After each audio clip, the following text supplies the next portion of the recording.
All right, so shoe repair.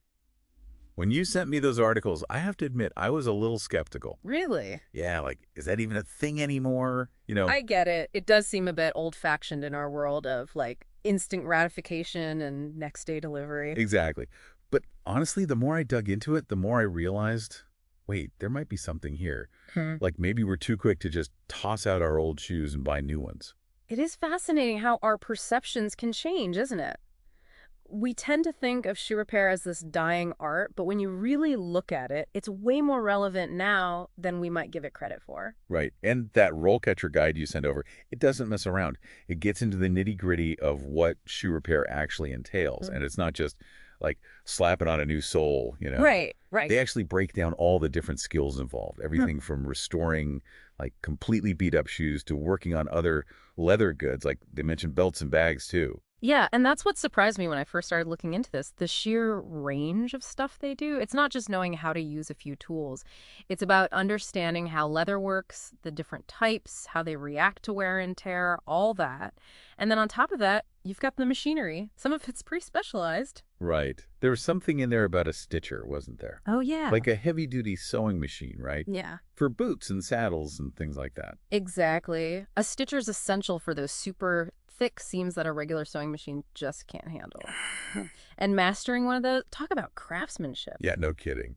It's not just knowing which buttons to press, it's about understanding the materials, the tension, having an eye for detail, way more involved than just gluing on a new sole, that's for sure. It really makes you think twice about those fast fashion hauls. Right. Like all those articles about slow fashion and investing in quality pieces, they start to make a whole lot more sense when you realize that repairing a well-made item should be the norm, not some crazy exception. Absolutely. As people become more aware of sustainability and the impact of their choices, knowing how to extend the lifespan of the things we already own, whether it's a pair of boots or a favorite leather bag, it becomes incredibly valuable. It's about appreciating quality and craftsmanship. And those are things, by the way, that we're seeing a resurgence of across the board, not just in shoe repair. It's interesting, though, because for the longest time, we've always heard these kinds of trades are dying out. Like, is Yep. that actually true for shoe repair? Well, that's the question, isn't it? Yeah. And you know what? The Rollcatcher Guide doesn't try to downplay that. They actually address the challenges right up front, Right? which I appreciate. Yeah, like the physical demands for one. I mean, standing all day working with those hand tools, that's got to be rough on your body. And what about actually moving up in that kind of job? It's not like there's a Mm. corporate ladder you can climb in a shoe repair Yeah. shop, right? You're not wrong. Those are definitely things you have to consider.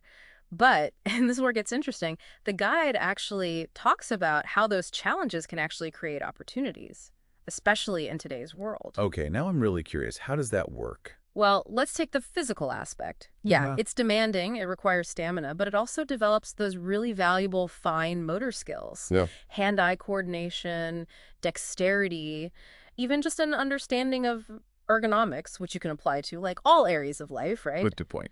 And then there's the whole career progression thing. Yeah, the opportunities within a shop might be limited, but that's where being entrepreneurial comes in. The guide actually highlighted self-employment as a huge plus for shoe repairers. Oh, that's right. They did mention that. Starting your own business, that's like next level stuff. You'd be your own boss, set your own hours, maybe even specialize in a certain type of repair or a certain type of client. Hmm. That kind of freedom is hard to come by these days. Exactly. And then on top of all that, there's the technology piece, which, frankly, when I first read about it, I was kind of blown away. Oh, yeah. Yeah. What's that? You know how we were talking about the specialized machinery earlier? Well, it turns out even shoe repair is getting into, like, the whole 3D printing thing. Wait, are you serious? Yeah. They're printing, like, shoe parts now. It's pretty wild, right? They're using it to create custom orthotic inserts, replicate vintage shoe buckles that you just can't find anymore, even design entirely new components for like high-end footwear. And this isn't some far-off thing. It's happening right now. So it's not that technology is replacing these traditional skills. It's more like it's adding to them, opening up new possibilities. Exactly. Those fundamental skills, craftsmanship, understanding materials, problem solving, all that, those are still the foundation. But technology just brings in this whole other level of precision and possibility. In fact, the guide mentioned a growing need for these really specialized repair services, especially for like high-end shoes, custom-made stuff. Oh, of course. Yeah. Like designer shoes, those vintage collectible sneakers, pieces that people spend a lot of money on and want to keep in pristine condition. It Exactly. would make sense to get them repaired. It's not just a pair of shoes at that point. It's an investment. Totally. And that's creating this whole niche market for really skilled shoe repairers who can cater to that level of craftsmanship, that attention to detail.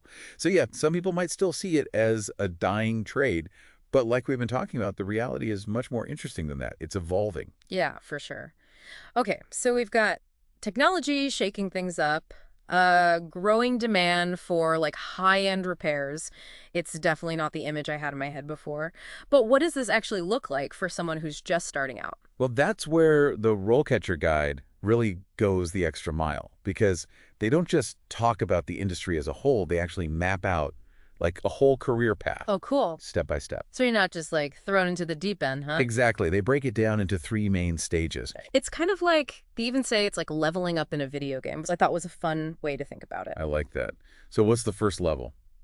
So the first stage, they call it entry level. Pretty straightforward, right? Yeah. Think of it like an apprenticeship. You're learning the ropes, you're assisting the more experienced repairers, probably doing a lot of cleaning and polishing, basic stitching, just getting those foundational skills down, getting comfortable with the tools. Yeah, that makes sense. Start with the basics. You wouldn't want someone let loose on a pair of like designer heels without even knowing how to hold an awl. Exactly. But once you've mastered the basics, what's next? How do you level up? All right, so that's where you graduate to junior shoe repairer. Ooh, junior shoe repairer. I like it. So this is where you start taking on more responsibility, right? You're doing those standard repairs on your own, you're operating the machinery. You might even be advising customers on like different repair options or which materials to use.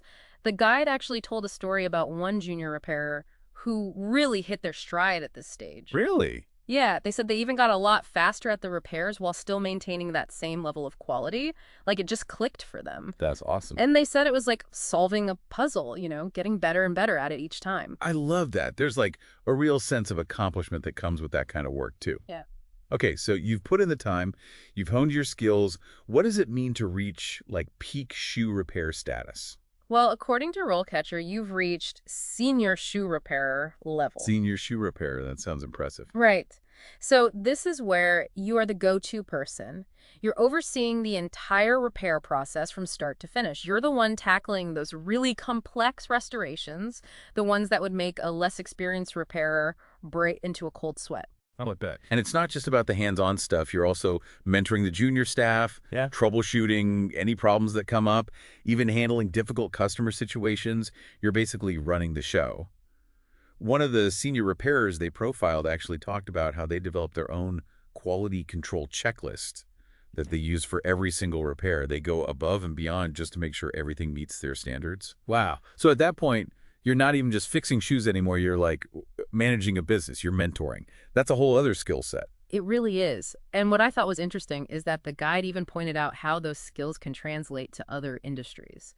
They listed a bunch of related career paths, like you could become an orthopedic footwear technician, which makes sense given the whole precision aspect of it. They even mentioned bespoke footwear making. So you could go from repairing designer shoes to actually crafting them yourself. That's so cool. You could start with repairs and then end up designing shoes for a living. Talk about a glow up. Right. It really opens up the possibilities. It's like we get so caught up in the next big thing, the latest tech job, that we forget about the value of these traditional like craft-based skills. But knowing how to build things, repair things, create quality goods, that's something that will always be in demand no matter what happens with technology. 100%. Well, you know what? I got to be honest. I started this whole deep dive thinking shoe repair. Is that even a thing anymore? But here we are. We've uncovered this whole world of like intricate skills, cool technology, and a career path that honestly sounds surprisingly fulfilling. I'm so glad to hear that. It's like you said earlier, we're so quick to just toss stuff out and buy new things.